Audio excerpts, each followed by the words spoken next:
할렐루야. 오늘 말씀 예수님의 족보를 통해서 우리에게 전해주신 하나님의 귀한 말씀을 좀 상고해 보도록 하겠습니다. 자, 하나님께서 이 땅에 보내주신 예수님은 도대체 누구인가? 우리는 책으로, 성경책으로 이미 소개된 분으로 소개를 받기 때문에 예수님이지 하고 알겠지만 그 당시 사람들은 헷갈렸을 거 아니에요. 우리가 아는 건 목수의 아들이고 우리가 아는 건 나사렛 출신이고, 그런데 병자도 고쳐주고 죽은 사람도 살리고, 야, 이거 보통은 아니다 그랬을 거 아니겠어요? 보통은 아닌데 하나님의 아들이라고 하니 이건 시건방진 것 같은 거 아니겠어요? 하나님을 믿고 섬기는 유다 백성들이 하나님 아들이라고 하니까, 야, 이거 봐라, 이거 신성모독이다 라고 생각할 수도 있겠다, 그런 생각이 들어요. 자, 그런데 오늘 예수님께서 하신 것을 보면 한 번쯤 생각을 해봐야 맞다는 것이죠. 보통 내기가 아니었으니까 하나님 복음을 전하는 것도 그렇고, 병자를 말씀으로 살려내는 것도, 회복시켜주는 것도 그렇고, 심지어 죽은 자도, 살고 있던 나사로도, 그죠? 뭐 많은 청년도 막 살려냈잖아요. 그 소문이 유다에 퍼져 있었거든요. 자, 오늘 겉으로 보기에는 일반 사람과 비슷한 사람이었지만 성경은 분명하게 예수님을 하나님의 아들이라고 표현을 하고 있습니다. 삼위일체 성자 하나님께서 이 땅의 죄인들을 구원하시기 위해서 사람의 모습으로 성령의 잉태를 통하여 태어나신 분, 바로 그가 예수님이다, 이렇게 알려주고 있습니다. 여자의 후손으로, 남자의 씨가 아니라, 그죠? 인간의 족보를 갖고 태어났지만 예수님은 성령으로 잉태된 하나님의 계획과 뜻을 이루시기 위한, 공의를 만족시키기 위한 존재였다, 이렇게 성경은 지속적으로 저와 여러분에게 말씀해 주고 있습니다. 빌립보서 2장 5절부터 8절에 이런 말씀이 있죠. 예수님에 대해서 이렇게 표현을 하고 있습니다.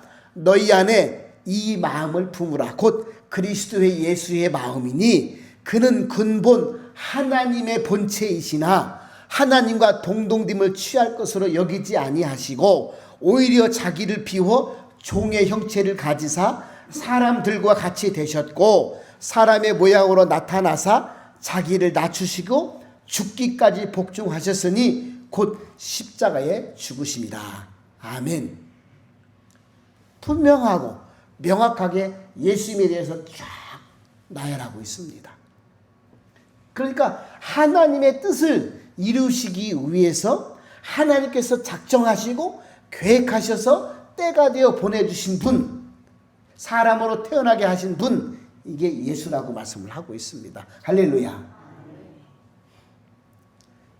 자, 오늘 말씀 보니까 예수님께서 이제 하나님의 사역을 맡아 감당할 때가 되니까 오늘 세례 요한에게 찾아와서 예수님이 세례를 받았다, 그리고 기도했더니 하늘이 열렸다, 21절에 그렇게 말씀합니다. 너무 중요한 말씀이죠. 자, 오늘 예수님께서 세례를 받으시고 기도하시니까 하늘문이 열렸다, 그렇게 말씀하죠. 그동안은 하나님께서 하늘문을 닫아놨었습니다. 하나님은 죄를 미워하시고 죄를 싫어하시고 죄와 함께 할 수 없는 거룩하신 분이기 때문에 닫아놓을 수밖에 없었어요. 그래서 구약시대 때는 짐승을 잡아서 내 대신 짐승을 죽여서 그 피를, 법궤라고 하는 하나님 임재를 상징하는 법궤에다가 피를 뿌리고 제사를 드릴 때 만나 주셨거든요. 그것도 한두 번이지. 계속 사람들은 제사를 지리면서도 죄가 땅에 관영하도록 죄를 범하니까 하나님이 400년 동안 침묵하셨어요. 그래서 구약과 신약의 그 400년 동안에 공간이 있어요. 그걸 중간사라고 하는데 침묵하셨어요. 선지자도 안 보내주시고 사사도 안 보내주시고 기도해도 응답도 없으시고 침묵하셨어요. 사람들이 다 실망했죠. 야, 이제 하나님은 안 계신가 보다. 없나 보다. 우리 고통을 들여다보지 않나 보다. 이 세상에 죄가 관영하니까 하나님이 침묵하셨다고요. 근데 때가 되어서 하나님이 준비하시고 계획하신 때가 되니까 예수님을 보내주셨다는 거예요. 그리고 그 예수님이 오늘 세례를 받았다. 그렇게 말씀합니다. 그리고 기도했더니 하늘문이 과연 열렸더라. 그렇게 기록하고 있죠. 닫혔던 하늘문, 죄인들 때문에 침묵했던 하나님의 은혜가 이제 열리게 되었다. 그렇게 말씀을 하고 있습니다. 구원을 이제부터 허락하셨다고는 하는 하나님의 어떤 뜻이 하늘문이 열린 것으로 기록되어지고 표현되고 있는 것입니다. 오늘 닫혔던 하나님의 그 문이, 하늘문이 열린 것은 예수님께서 이 땅에 사람으로 오셔서 낮은 자로 오셔서 죽기까지 복종하기 위한 사역을 출발하기 위한 세례를 받을 때 하늘문이 열렸다고 말씀을 하고 있으니 하나님의 뜻을 이루시기 위한 예수님의 겸손, 순종이 하늘문을 열게 된 줄 믿습니다. 아, 그렇구나. 하늘문이 그냥 아무 때나 열리는 것이 아니라 하나님의 뜻을 이루시기 위해서 내가 순종하고 내가 겸손할 때 하늘문을 열려서 나에게 복이 되게 하시는구나. 할렐루야. 요거를 우리가 알아야 돼. 여러분, 구원은 보편적인 은혜로 그냥 하나님이 주셨지만 축복은 조건이 있어요. 항상 말씀드리잖아요. 이 땅에 살아가는 우리의 축복은 조건이 있다니까요. 그것이 바로 겸손과 순종이라고 말씀을 하고 있습니다. 하늘문을 열게 하신 것은 예수님의 순종과 겸손이었다.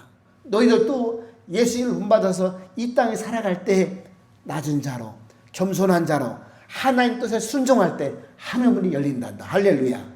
이걸 말씀해주고 있는 거예요. 아이고, 누구는 응답되고 누구는 응답 안 되고 아주 예수 믿는 게 피곤해 죽겠어. 이거 믿어야 되나 말아야 되나 모르겠어. 라고 얘기할 게 아니고 과연 내가 지금 하나님 뜻에 합당한 삶을 살고 있는가? 하나님을 기쁘시게 하고 있는가? 내가 겸손하게 낮은 자로 순종하고 있는가? 돌아볼 필요가 있다는 것이죠. 내가 할 도리를 하면서 하나님 은혜 주셔야 되겠습니다. 하나님께 더 큰 영광 올려드리겠습니다. 라고 해야지 내가 죄악 속에 살면서 내 마음대로 살면서 하나님 이건 왜 안 준대? 라고 해봐야 그거 주면 뭐 할 거예요? 더 나쁜 짓을 할 텐데 더 죄를 많이 쌓을 텐데. 그러므로 야, 하늘의 축복이라고 하는 것은 바로 내가 겸손히 하나님의 뜻을 순종하기 위해 살아갈 때 하늘문이 열리시고 축복해 주시는구나. 할렐루야. 이거 우리 가슴속에 품어야 될 줄 믿습니다. 자, 오늘 21절에 봤더니 예수님께서 세례를 받으셨다는 거예요. 왜? 세례가 뭡니까? 세례 요한이 선포하잖아요. 회개하라, 천국이 가까이 왔느니라. 그 얘기를 듣고 그 외침을 듣고 아이고 난 죄인이요. 나 죄인이지. 나 같은 사람은 구원이 필요해. 하나님 은혜가 필요해. 라고 여기는 사람이 세례 요한한테 가서 세례를 받았거든요. 자, 그렇다면 세례라고 하는 것은 죄인이 죄인 된 것을 느끼고 자기가 깨달았을 때 나는 하나님의 구원이 필요하고 은혜가 필요한 자구나 하고 찾아가서 받는 게 세례였습니다. 그런데 오늘 예수님께서 세례를 받으러 세례 요한한테 갔다는 거예요. 성자 하나님이신데 인간이 세례 요한한테 찾아갔다는 거예요. 왜 찾아갔을까? 왜 세례를 받았을까? 그분은 죄가 없이 성령으로 잉태된 분인데, 그죠? 하나님의 아들로 이 땅에 태어나셨는데 왜 세례를 받을까? 죄인이라고 인정할까? 그것은 스스로 낮아졌다는 거예요. 내가 하나님 뜻을 받으려면 이 인류의 모든 사람들의 죄를 짊어져야 하니까 스스로 내가 죄인으로 죄인 되어야 십자가를 질 수 있을 거 아닙니까? 야, 하나님이 보내신 예수님은 바로 이런 분이셨구나. 죄가 없으신데 죄를 다 뒤집어 쓰고 죄인 되기 위한 세례를 받으셨구나. 우리는 누가 엄한 말만 해도 누가 그랬어? 내가 그랬어? 나 그런 적이 없어. 막 화가 나잖아요. 그죠? 누가 막 누명만 씌워도 엄한 말 해도 내가 하지 않은 말만 해도 내가 손해본다고 생각하면 막 승질이 나잖아요. 근데 예수님은 하나님의 뜻이기 때문에 죄인이 아니었지만 내가 죄인처럼 세례를 받고 죄인이 되어서 십자가에 못 박힌 것을 아시면서 그 사역을 출발했다, 시작했다, 이렇게 기록을 하고 있습니다. 저와 여러분은 오늘 하나님의 공의는 죄를 관가하지 않는다는 거예요. 반드시 죄값은 사망이다, 이렇게 선언하셨으니 창세기부터 말씀하잖아요. 죄에 대한 삭은 사망이다, 죽음이다. 요한계시록 가보면 둘째 사망 지옥이다, 이렇게 표현을 하고 있거든요. 그러면 육체의 사망도 죄 때문에 찾아왔고 둘째 사망 지옥도 죄 때문에 찾아왔는데, 오늘 그렇죠? 그 죄 문제는 반드시 사망으로만 결론을 날 수밖에 없으니 하나님께서 이 땅에 구원자를 보내주신 것이지요. 그것을 받아들이는 것이 믿음이고 신앙이라는 겁니다. 다른 종교는 기독교와 다르게 자기가 신처럼 높아질 수 있다고 착각하는 거예요.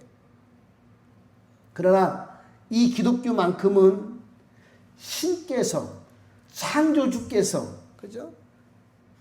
당신의 형상으로 만든 인간이 죄악 가운데 죽을 수밖에 없고 멸망할 수밖에 없으니까 사랑하니까 찾아오셨다는 거예요. 할렐루야. 부모가 자식을 사랑하는데 이유가 없잖아요.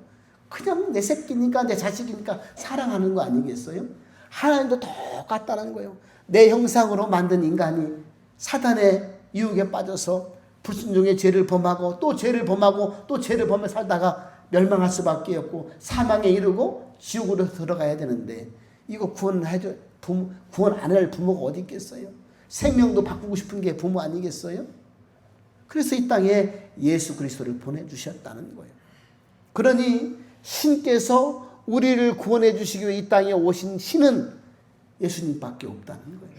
일반 세상에 사람들이 믿는 신은 다 내가 찾아가서 내가 복을 달라고 빌다가 안 되면 갖다 버려버린 그만인 거예요. 그러나 하나님은 나에게 이미 구원이라고 하는 복을 주시기 위해서 예수님을 보내주셨다, 이렇게 말씀을 하고 있으니 우리는 내 형편과 상황과 내 감정에 좌지우지할 것이 아니라 이미 사랑과 구원을 이루신 하나님을 섬기는 것은 당연한 도리인 줄 믿습니다. 이게 신앙이고 이게 믿음인 것이죠. 오늘 예수님의 그 겸손, 예수님의 그 순종이 한음을 여셨다, 이렇게 말씀한 것처럼 오늘 야고보서 4장 6절에도 이렇게 말씀하죠. 하나님은 교만한 자를 물리치고 겸손한 자에게 은혜를 주시는도다. 아멘. 그렇게 말씀하고 있어요. 내가 뭐 뻔내고 내가 뭐 잘난 체하고 이런 걸 떠나서 하나님, 저는 하나님 은혜가 필요한 자입니다. 저는 죄인입니다. 하나님 구원이 필요하고 하나님 은혜가 필요해서 하나님을 섬기고 하나님을 믿습니다. 이런 겸손이 필요하다는 거예요. 그러니 하나님께서 말씀하시면 제가 삶 속에서 순종하겠습니다. 이게 겸손인 줄 믿습니다. 하나님 필요 없다는 게 교만인 거예요. 세상 사람들이요, 착한 사람 얼마나 많아요. 정직한 사람 얼마나 많아요. 좋은 일 하는 사람 얼마나 많아요. 근데 성경은 악하다 그러잖아요.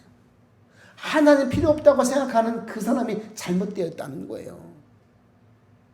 죄인은 구원이 필요하고 하나님은 그를 사랑하셔서 이 땅에 구원자를 보내주셨는데 그를 받아들이지 않는다. 하나님을 멸시하는 것이죠. 창조자 하나님을 부인하는 것이죠. 우리가 부모가 있는데, 나를 낳아주신 부모가 있는데 눈에 안 보이니까 없다고 하는 것과 똑같은 거예요. 자, 오늘 저와 여러분은 하나님께서 하나님의 뜻을 통해서 이 땅에 보내주신 예수님은 겸손의 왕이었고, 그죠? 그 다음에 순종의 왕이었다. 우리는 성도임으로 예수님을 따라가 본받아야 할 대상인 줄 믿습니다. 오늘 21절에 보니까 세례하고 기도하자 하나님께서 얘기하죠. 너는 내 사랑하는 아들이다. 내가 너를 기뻐하노라. 겸손하게, 순종하게, 그죠? 모든 영광과 권능과 존귀는 동등하신 삼위일체 하나님이신데도 불구하고 예수님께서 하나님의 뜻을 위해서 순종하고 겸손하니까 하나님께서 하늘에서 말씀하잖아요. 너는 내 사랑하는 아들이다. 내가 너를 기뻐한다. 그렇게 말씀을 하고 있습니다. 오늘 예수님께서 세례를 받으시고 기도하셨다고 하는데 여기에는 기도 내용이 적혀 있지도 않지요? 어떤 기도를 하셨을까요? 저는 이 말씀을 묵상하다가 그래, 예수님께서 기도하는 내용을 제가 상상을 한번 해봤어요. 이런 기도하지 않았을까요? 하나님 아버지, 내가 하나님의 말씀과 뜻대로 인간이 되어서 이 땅에 왔습니다. 보냄을 받은 자인 줄 제가 믿습니다. 하나님의 뜻을 온전히 이룰 수 있도록 인간된 저를, 나약한 저를 붙들어 주옵소서. 그런 기도하지 않았을까요? 저를 통하여 회개하고 하나님께 나오는 모든 자를 한 사람도 빠짐없이 구원해 주시옵소서. 이런 기도하지 않았을까요? 저와 여러분이 오늘 세례받고 구원받은 성도로 이 땅을 살아간다면 하나님, 저를 통해서 누군가가 구원받게 하시고 저를 통하여 하나님의 뜻이 이루어질 수 있기를 간절히 소망합니다. 하늘의 뜻이 이 땅에서 이루어진 것 같이 저에게를 통해서, 저의 가정을 통하여, 저의 자녀들을 통하여 하나님의 뜻이 이루어지기를, 하나라도 이루어지기를 소원합니다. 이런 기도를 드리는 것이 저와 여러분의 기도가 되어야 될 줄 믿습니다. 그죠? 우리는 내 뜻이 이 땅에 이루어지기를 간절히 소망해요. 그거는 바알과 아스다롯 풍요의 신을 믿는 기복신앙과 똑같아요. 내 뜻이 아니고 우리 신앙은 하나님 뜻이 이루어지게 하는 것이 우리의 온전한 신앙이고 믿음이라는 거예요. 그래서 마태복음 6장 33절에 너희는 먼저 그의 나라와 하나님 나라와 하나님 뜻을 구하라. 그리하면 나머지 것들은 다 도와여 주실 것이다. 이렇게 말씀하잖아요. 근데 우리는 반대로 하잖아요. 하나님 이거 한번 줘보세요. 그러면 하나님 있나 없나 내가 검사해보고 내 마음이 흡족한가 한번 테스트 한번 해보고 그럼 더 잘 믿을게요. 이렇게 하잖아요. 말은 그렇게 하지만 다 그런 마음이 있잖아요. 근데 하나님은 아니야. 예수님 봐라 어떻게 했나. 이걸 지금 우리에게 알려주고 있는 것입니다. 그러니 신앙이라고 하는 것은 하나님께 먼저 내 뜻이 아니라 하나님 뜻이 나를 통하여 이루어질 수 있도록 겸손하게 순종하는 것이 먼저가 되어야 될 줄 믿습니다. 그러면 순서가만 바뀌어도 우리는 승리한다는 거예요. 신앙의 승리, 믿음의 승리, 하늘을 열게 하는 축복의 승리가 여기에 있다는 것이죠. 저와 여러분이 그런 삶을 살았으면 좋겠어요. 도시에 있는 사람들, 큰 교회 사람들 그 부러울 거 없어요. 내가 하나님의 말씀을 받아들여서 그래. 내가 하나님 뜻을 내가 먼저 받들어 드려야 되겠다. 난 이렇게 하고 싶은데 하나님께 물어봐야 되겠다. 하나님 아니라면 예 알겠습니다. 얼른 줘봐야 되겠다. 할렐루야. 이런 마음으로 신앙생활을 했으면 좋겠어요. 하나님은 다 알고 계시고 머리카락도 세신 바 되시고 우리가 말 안 해도 마음까지도 중심까지도 보시는 분이신데 뭘 모르시겠어요? 그러니 나 스스로 신앙인으로 믿음의 사람으로 만들어가는 것은 저와 여러분이 해야 할 일인 것이죠. 그래 하나님께서 먼저 그의 나라와 그의 뜻을 구하라고 하셨고 뜻을 먼저 받으려고 하셨으니 내 뜻이 아니라 하나님 뜻이 무엇인가를 찾아보고 그 뜻을 위해서 살아가는 신앙과 믿음이 되어야 되겠구나. 그러면 하늘문들 여시고 기도도 응답해 주시고 하나님이 나를 통하여 일하시겠구나. 할렐루야. 이것이 오늘 주시는 메시지인 것이죠. 자 22절에 보니까 오늘 성령이 비둘기처럼 강림했다. 그렇게 말씀하죠. 비둘기는 세상에서도 평화의 상징이라고 하잖아요. 이사야 55장 6절에도 평화의 상징으로 기록되어 있거든요. 레위기 1장 14절에 가보니까 하나님께 번제를 드릴 때 이 비둘기는 정결한 새로 이렇게 기록되어 있습니다. 그러니까 노아 홍수 때 노아가 이제 꽉 온 세상이 물로 심판을 받잖아요.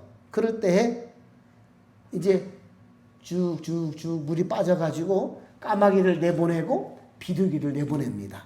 물이 말랐나 말랐나 보려고. 그랬더니 까마귀는 나가서 안 돌아왔거든요. 근데 비둘기는 새 감람나무 잎새를 딱 찍어가지고 노아한테 돌아온 거예요. 그래서 이제 새 땅, 새 세상이 이제 허락되었습니다 라고 표시를 알려줬거든요. 오늘 성령이 비둘기 같이 임했다라고 하는 것은 그렇구나. 예수님 머리 위에 임했다는 거 아니겠어요? 예수님이 누구예요? 오늘 비둘기가 노아의 방주 때 세상을 심판하고 나서 구원의 소식을 알렸던 것처럼 예수님도 이 땅에 구원의 소식을 알려주기 위해 오신 분이다. 이걸 암시해 주는 거예요. 할렐루야. 이거 재밌어요. 그림을 보는 것 같아요. 영상을 보는 것 같아요. 그렇구나. 성령이 비둘기같이 임했다. 성령이 까마귀같이 임했더라. 그렇게 안 썼잖아요. 비둘기라고 하는 것은 정결한 새고, 그죠? 그 땅바닥이 말랐다는 것을 알려주는 새고, 새 소식을 전해주는 소식이 새 아니겠어요? 오늘 예수님도 성령이 비둘기같이 임하심으로 구원의 새 소식을 이 세상에 알려주러 오신 분이다 라고 이야기를 하고 있는 것이죠. 오늘 23절에 보니까 예수께서 가르침을 시작할 때에 30세쯤 되니라 이렇게 얘기하고 있어요. 그죠? 예수님께서 세례를 받으시고 하나님의 뜻을 위해서 사역을 시작할 때가 언제냐? 30살쯤 되었더라 이렇게 이야기했어요.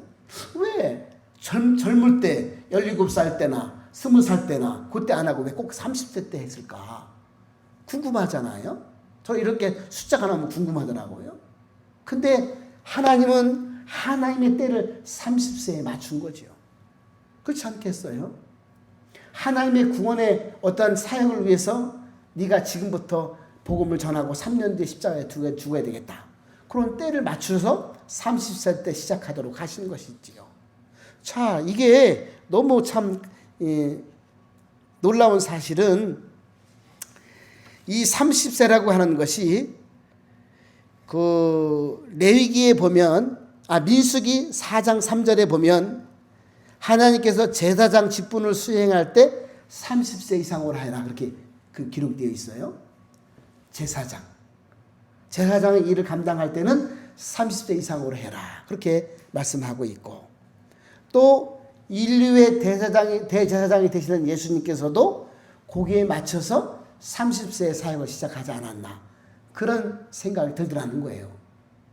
연관이 없을 수가 없겠죠. 구약의 요셉에 보니까 요셉이 총리가 되었을 때가 30세였더라고요. 다윗이 이스라엘 나라의 가장 위대한 왕으로 추앙받잖아요. 다윗이 왕 노릇할 때가, 왕에 등극할 때가 30세였더라고요. 자, 오늘날 목사 임직도 30세부터 할 수 있거든요. 이게 그냥 우연일까? 그렇지 않다는 것이죠. 하나님의 때가 있다는 거예요. 좀 사람에게도 인정받고 하나님께도 인정받을 수 있는 그 때가 바로 30세였을 것이다. 이렇게 다 예상이 되고 있는 것이죠. 그래서 예수님께서 30세쯤에 사역을 하신 것은 하나님의 어떤 때가 되어서 시작을 하신 것이구나. 이건 그냥 우연히 일어난 것이 아니라 제사장도 요셉도 다윗도 우리 오늘날 목사도 다 30세 이상이 되어야 안수를 받고 임직하고 사역을 시작할 수 있겠구나. 이걸 알 수가 있습니다. 자, 오늘 말씀 보니까 그죠?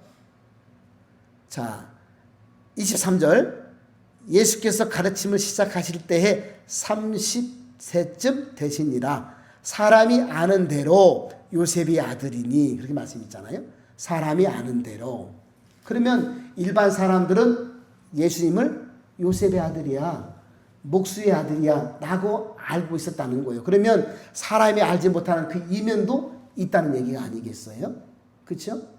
그래서 오늘 이면이 무엇인가를 족보를 통해서 알려주고 있는 것이죠. 사람들이 알고 있는 것은 나사렛 저 동네 살고 있는 촌댁이 목수의 아들, 그 당시에 목수는 천한 직업이었거든요. 그러니까 천한 직업을 가진 그냥 동네 애가 큰 거요. 이렇게 알 수 있는데 사람들이 모르는 뭔가가 있다는 것이죠. 그거를 족보를 통해서 쭉 풀어준 거예요. 자, 오늘 예수님은 완전한 사람으로 하나님의 아들로 이 땅에 오셨다는 것을 이제 말씀하고 있는데, 그냥 말하기가 그러니까 역사적인 증거의 소식을 쭉 얘기하고 있죠. 족보는 마태복음 1장에도 나오고 누가복음 3장에도 나오는데 마태복음 1장의 족보는 이제 다윗부터 시작해서 예수님까지 쭉 밑으로 순서대로 쭉 적었어요. 근데 오늘 말씀 보니까 예수님부터 시작해서 쫙 위로 올라가요. 거꾸로. 족보는 보통 위에서 내려오잖아요. 오늘 예수님의 족보를 소개할 때는 거꾸로 올라가서 아담까지 가고 아담 후에 하나님까지 가고 있더라는 거예요. 야, 이거 왜 이렇게 기록했을까? 예수님이 이 땅에 태어나신 것은 어떤 인간의 족보를 중에서 쭉 태어난 것을 강조하는 것이 아니라 거꾸로 올라가서 첫째 아담의 죄 때문에 둘째 아담이신 예수가 구원자로 이 땅에 오신 것을 알려주고자 그렇게 기록을 한 것이지요. 그리고 하나님까지 기록을 했잖아요. 하나님께서 뜻을 통해서 이 땅에 둘째 아담 구원자로 오신 분이 바로 예수다. 이거를 족보를 통해서 알려주고 있다는 것입니다. 이 모든 것도 하나도 이 성경 말씀은 버릴 게 없어요. 오늘 32절 한번 볼까요? 32절 굉장히 중요한 족보 중에서 한번 읽겠습니다. 시작. 그 위에 이새요, 그 위는 오벳이요, 그 위는 보아스요, 그 위는 살몬이요, 그 위는 나손이요. 그랬잖아요. 자, 이스라엘 백성들 유대 민족에서 가장 존경받고 추앙받는 인물이 다윗 왕이라고 했잖아요. 오늘 다윗 왕의 족보를 이야기를 하는 거예요. 그러면서 다윗 왕의 아버지가 이새거든요. 이새 위에 오벳이요, 오벳 위에 보아스요, 보아스 위에 살몬이요, 그 위에 나손이다. 이렇게 기록하고 있잖아요. 그러면 오늘 다윗의 할아버지 오벳은 누구냐면 보아스가 모압 여인, 이방 여인 룻과 함께 결혼해서 늦게 태어나게 한 바로 오벳이란 말이죠. 모압 여자는 이방인이었잖아요. 유대 나라는 이방인과 결혼하면 안 되었어요. 부정하기 때문에. 그것은 율법으로도 다 막아놓은 상태였거든요. 그런데 모압 여인이 시어머니 나오미를 따라서 어머니의 하나님이 나의 하나님 되실 것이고 어머니의 민족이 나의 민족이 될 것이다. 그렇게 고백하고 아무것도 없는 늙은 시어머니 따라와서 하나님 백성이 된 게 룻이잖아요. 그 룻과 결혼해서 보아서 결혼해서 난 아이가 바로 오벳이란 말이죠. 오벳은 누구예요? 이새의 아버지. 이새의 아들은 누구예요? 다윗. 그러니까 다윗의 할아버지가 오벳. 오벳의 다윗의 증조할아버지가 이제 이 보아스가 되는 것이죠. 자, 보아스는 누구예요? 살몬이라고 하는 가나안 땅의 지휘관 중에 한 사람이 가나안 땅을 정탐하러 갔을 때에 여리고성 칠 때에 그 여리고성 안에 기생으로 살던 라합이라는 여자가 그 정탐꾼들을 숨겨두고 살아나고 그때 나를 당신들이 이 나라를 여리고성 칠 때에 나를 기억해서 깃발에 꽂아 있으면 나를 좀 살려주시오. 그래서 살아난 여인이 기생 라합이었거든요. 그러면 오늘 이 기생 라합은 살몬이라는 사람이 결혼해서 보아스를 낳았다는 거예요. 그렇게 보면 예수님도 그 혈통으로 태어났으니까 사실은 다윗도 혼혈인이었고, 그죠? 피가 섞인 거 아니겠어요? 단일 민족이 아니잖아요. 예수님도 히브리 단일 민족이 아니라 피가 섞여 있는 거 아니겠어요? 근데 남유다 사람들, 예수님이 이 땅에 올 때 그 사람들은 어떤 사람이었냐면 우리는 히브리 단일 민족이야. 우리는 하나님이 선택한 선민이야 라고 하는 사상이 꽉 차 있었습니다. 이방인들은 걔보다 못해. 이방인들 구원받으면 안 돼. 라고 생각을 하고 있었다는 거예요. 근데 따지고 보면 다 이방 피가 섞여 있었어요.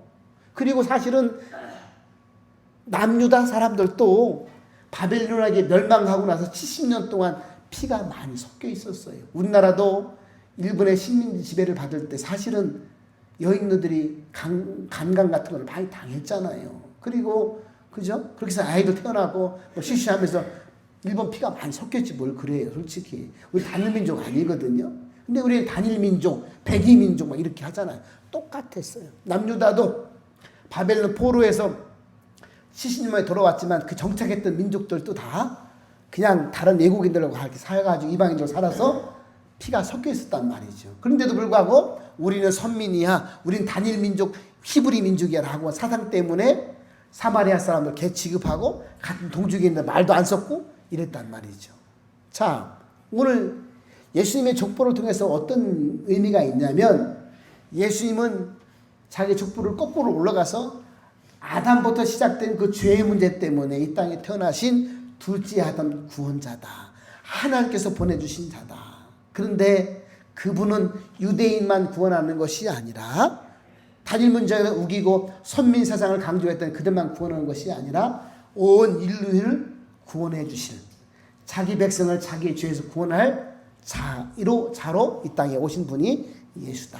이거를 성경을 통해서 말씀을 하고 있습니다. 사랑하는 여러분, 오늘 예수님은 모든 이방인들까지 포함하여 구원자로 이 땅에 오신 둘째 아담이라고 족보를 통해서 소개를 하고 있습니다. 그래서 오늘 믿음 안에서 아브라함의 후손이 되고 영적으로 둘째 아담의 구원자가 구원을 통해 구원을 받게 되는 것이죠.